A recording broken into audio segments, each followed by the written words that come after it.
অর্থাৎ জীবের মধ্যে এক ঈশ্বর বহুরূপে বিরাজ করেন, তাই ঈশ্বরকে বাইরে খোঁজার প্রয়োজন হয় না এবং জীবকে সেবা করলে ঈশ্বরকে সেবা করা হয়। ঈশ্বরের সর্বত্র রয়েছেন এবং তিনি জীবদেহে আত্মারূপে বিরাজ করেন। জীবদেহকে ঈশ্বর আত্মারূপে অবস্থান করে বলে এই জীবদেহ সচল।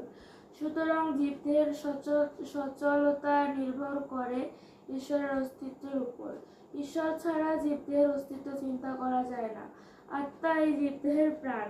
জীবদেহ থেকে আত্মা সরে যাওয়াটাই হলো জীবদেহের মৃত্যু। এই অবস্থায় জীবদেহের মধ্যে ঈশ্বরের অস্তিত্ব থাকে না।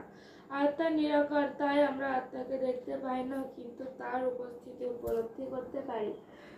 হিন্দু ধর্ম বিশ্বাস করে আত্মার মৃত্যু হয় না। অবস্থান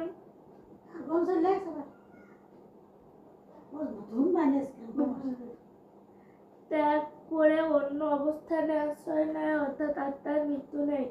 আত্মা ঈশ্বর। শ্রীমদ্ ভগবদ গীতায় বলা হয়েছে, মানুষ যেমন পুরাতন কাপড় পরিত্যাগ করে নতুন কাপড় পরিধান করে, আত্মাও তেমন জীর্ণ বা পুরাতন শরীর ত্যাগ করে নতুন শরীর ধারণ করে। আত্মার পরিবর্তনের মধ্যে লুকিয়ে আছে জীবের মৃত্যু ও জন্ম। প্রতিটি জীবদেহে তার উপস্থিতি আমাদের স্মরণ করিয়ে দেয় সৃষ্টির উপর তার কর্তৃত্বের কথা, সৃষ্টির মধ্যে তার অস্তিত্বের কথা। জীবের অস্তিত্ব স্রষ্টা এবং সৃষ্টির উপর নির্ভরশীল। ঈশ্বর সম্পর্কিত সংস্কৃত মন্ত্র এবং সরল অর্থ। ঈশ্বর পরম ব্রহ্ম, তার অসীম ক্ষমতা। তিনি আমাদের সৃষ্টি করেছেন, পালন করেছেন। আমরা তার প্রতি কৃতজ্ঞ। তাই কৃতজ্ঞতা বশত এবং আমাদের মঙ্গলের জন্য আমরা ঈশ্বরের প্রশংসা করি। একেই বলে স্তব বা স্তুতি। এসো আমরা ঈশ্বরের মাহাত্ম্য প্রকাশক একটি মন্ত্র পরম শ্রদ্ধা ভরে উচ্চারণ করি। নমস্তে পরমং ব্রহ্ম সর্বশক্তিমতে নমো নিরাকারোপি সাকার শেষাস এবং নমো নমো যুর্বেদ শান্তি পাঠ। অর্থাৎ যিনি পরম ব্রহ্ম, তিনি সর্বশক্তিমান, নিরাকার হয়েও সাকার ইচ্ছা মতো রূপধারী, তাকে নমস্কার করি। এবং মন্ত্র থেকে বোঝা যায় যে ঈশ্বরের পরম অপর নাম ব্রহ্ম, তাকে পরম ব্রহ্ম বলা হয়।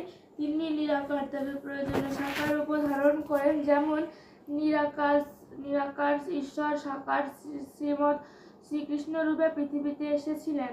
তিনি তার ইচ্ছামতো রূপ ধারণ করতে পারতেন। তিনি যুগে যুগে বিভিন্ন অবতার রূপে ধারণ হচ্ছে, যেমন বামন অবতার, নৃসিংহ অবতার, রাম অবতার ইত্যাদি। তিনি দুষ্টদের দমন করে শিষ্টের পালন করেন। কলিযুগের মনে করা হয়েছে কলিযুগের শেষে তিনি কল্কি অবতার রূপে বিরাজ হবেন এই পৃথিবীতে। এই অনন্ত শক্তিময় ঈশ্বরকে আমরা নমস্কার করি, বারবার নমস্কার করি। শব্দ বিশ্লেষণ। নমস্তে, নমপ্লাস্তে, নমস্তে। পরমং ব্রহ্ম, পরম ব্রহ্মকে। সর্বশক্তিমতে, সর্বশক্তিমানকে। নিরাকার, নি প্লাস আকার। নিরাকারোপি, নিরাকার প্লাস অপি, যার আকার নেই, যাকে দেখা যায় না, তবে অনুভব করা যায়। এখানে নিরাকার ব্রহ্মকে এবং ঈশ্বরকে বোঝানো হয়েছে। সাকার, দন্তস্ব যোগ আকার। যার আকার আছে, প্রয়োজনে ঈশ্বর সাকার হতে পারে। সে